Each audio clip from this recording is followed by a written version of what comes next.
আজি দিনটো আমাৰ বাবে অত্যন্ত গৌৰৱৰ দিন আৰু স্মৰণীয় দিন।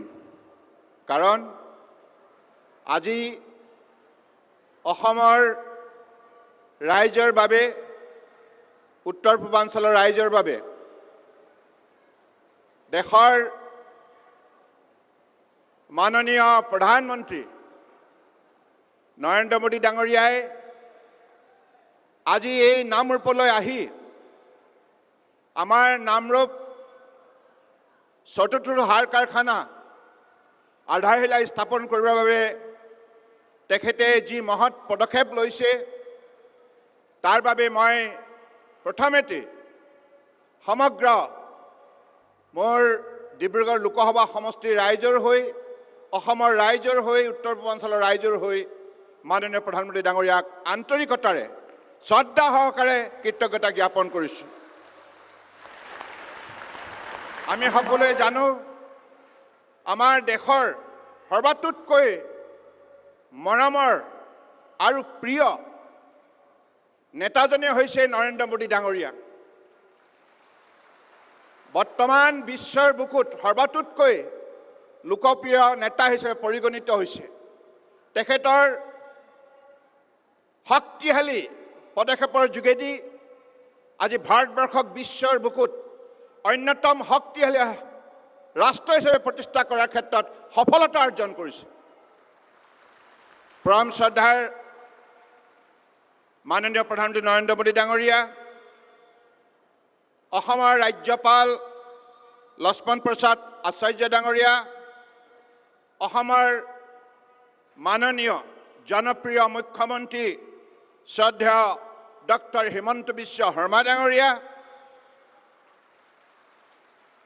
ভাৰত চৰকাৰৰ প্ৰাক্তন মন্ত্ৰী বৰ্তমান ৰাজ্যসভাৰ সদস্য ৰামেশ্বৰ তেলী ডাঙৰীয়া, অসম চৰকাৰৰ মন্ত্ৰী প্ৰশান্ত ফুকন ডাঙৰীয়া, যোগেন মোহন ডাঙৰীয়া, বিমল বৰা ডাঙৰীয়া আৰু আমাৰ মাননীয় বিধায়কসকল, পৰম শ্ৰদ্ধাৰ উপস্থিত ৰাইজ আৰু সাংবাদিক বন্ধুসকল, নামৰূপবাসী ৰাইজে যোৱা প্ৰায় 40টা বছৰ ধৰি নামৰূপত চতুৰ্থটো সাৰ কাৰখানা পাবৰ বাবে আবেদন জনাই আহিছিল আৰু সদৌ অসম ছাত্ৰ সন্থা, অসম জাতীয়তাবাদী যুৱ ছাত্ৰ পৰিষদৰ লগতে নামৰূপৰ শ্ৰমিক সন্থাৰ লগতে বিভিন্ন দল সংগঠনে এই ক্ষেত্ৰত আন্তৰিকতাৰে ভাৰত চৰকাৰক অনুৰোধ জনাই আহিছিল। কিন্তু কংগ্ৰেছে দীৰ্ঘদিন ৰাজত্ব কৰাৰ পাছতো এই খেতিয়কৰ স্পৰ্শকাতৰ এই বিষয়টো কোনোদিনেই গুৰুত্ব নিদিলে। কংগ্ৰেছে সম্পূৰ্ণৰূপে আওকাণ কৰাৰ বাবে আমি বহুত পিছুৱাই থাকিব লগা হ'ল।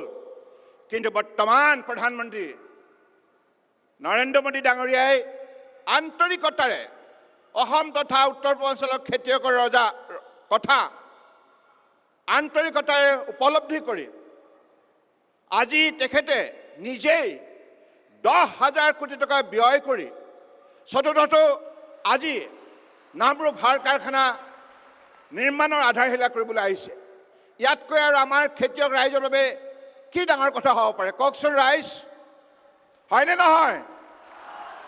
গতিকে মই অতদিনে যিসকল আমাৰ সংগঠনে এই ক্ষেত্ৰত আন্তৰিকতাৰে আবেদন জনাই আহিছিল, মই তেখেতসকলকো অভিনন্দন জনাইছোঁ। আৰু মই ভাবোঁ আমি সকলোৱে মিলি মাননীয় প্ৰধানমন্ত্ৰী ডাঙৰীয়াক আন্তৰিকতাৰে কৃতজ্ঞতা জ্ঞাপন কৰিব লাগে। সেইবাবে মই সকলোকে নিজৰ স্থানত থিয় হৈ হাততালি মাৰি নৰেন্দ্ৰ মোদী জিন্দাবাদ, নৰেন্দ্ৰ মোদী জিন্দাবাদ, নৰেন্দ্ৰ মোদী জিন্দাবাদ, নৰেন্দ্ৰ মোদী জিন্দাবাদ, আমি এইখিনি সকলো সময়তে মনত ৰাখিব লাগিব। কাৰণ নৰেন্দ্ৰ মোদী ডাঙৰীয়াও অত্যন্ত দুখীয়া পৰিয়ালৰ এটি সন্তান হিচাপে সদায় দুখীয়া মানুহৰ মনৰ বেদনা গভীৰভাৱে উপলব্ধি কৰিব পাৰে।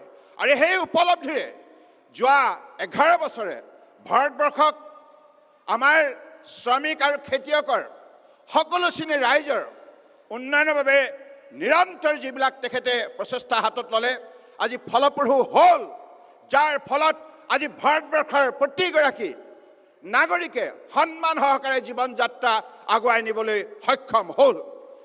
গতিকে মই সেইবাবে আজি এই সভাত মই দীঘলীয়া বক্তব্য দিবলৈ অহা নাই। আমি সকলোৱে আগ্ৰহেৰে বাট চাই আছোঁ মাননীয় প্ৰধানমন্ত্ৰী নৰেন্দ্ৰ মোদী ডাঙৰীয়াৰ বক্তব্য শুনিবৰ বাবে।